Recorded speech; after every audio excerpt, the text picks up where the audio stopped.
Hi everyone, welcome back. This is Jason, and this beautiful flower right here, this is called Papaver rhoeas. It's also known as the Flanders poppy or the corn poppy. It is a red poppy, and this is a pretty beautiful plant. I mean, these are all seeds that I actually had planted in the fall of 2022, and now it is the spring. Later spring. It's May and we're in 2023. So you can start these in the spring. However, I've started them in the fall. And so in Northern California, that is something you can do. As you can notice, they all come out a little bit different. Like see those little white sort of like cross in the center of these ones, where this one, it has like a black cross. And then there's even a light pink one growing here. And if you come around this way, there's so many of them. It's a pretty amazing flower. Here's an orange one and then an orange one with a little white cross in the center. So what my theory is that these you cross-pollinate with other poppies, and that's why you kind of have like these little color variances. But yeah, it's a really cool annual.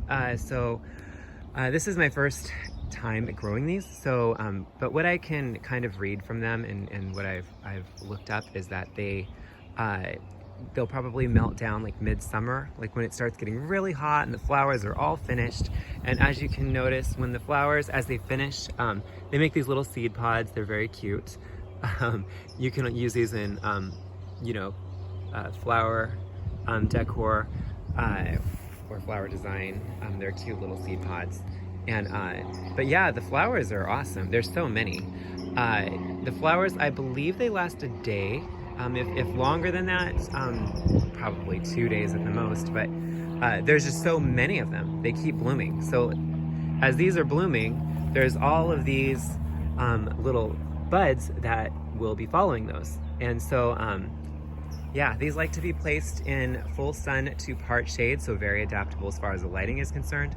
They're extremely drought tolerant. They're likely to grow in places where you don't even take care of them because they do reseed, but it's often said that they reseed without becoming weedy. If you get grass or you have a grass issue, you can kind of use these to, because these are also tall, so they will still grow despite the grass getting tall. And if anything, this poppy I think can suppress grass a little bit to some degree. I did pull some grass out in between these, but it wasn't really very much. So I think that they do suppress it a little. When they say this does not become weedy, I think it's because of the fact that they're very easy to remove. So if for whatever reason you pulled it, earlier in the season, it's not difficult to do so. Yeah, and like I said, I mean, they could either be near where you have irrigation or not at all and just grow. Very tough.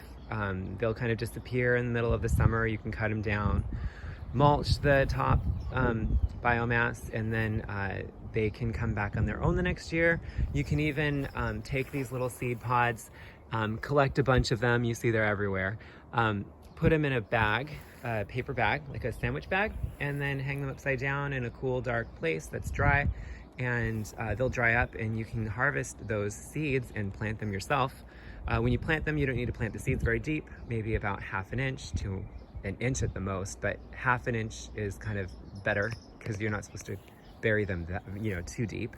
But honestly, I think if you did bury them 1 inch deep, they would still grow. But yeah, and this is kind of what the foliage looks like. Just little leaves, and see there? Yeah, this is the Flanders poppy. They also call us the Shirley poppy. And there are some hybrids available out there. I know there's a variety called Amazing Gray that's really pretty. There's also, I believe that Orange Chiffon is another hybrid. And yeah, they keep crossing, like you've seen the different variances in these flowers that we just looked at. But yeah, if you have any questions about the Flanders poppy, aka the corn poppy, please feel free to let me know in the comments below. And if you'd like updates on my newest videos, please click that subscribe button. Once again, thanks for hanging out. I hope you enjoyed this video.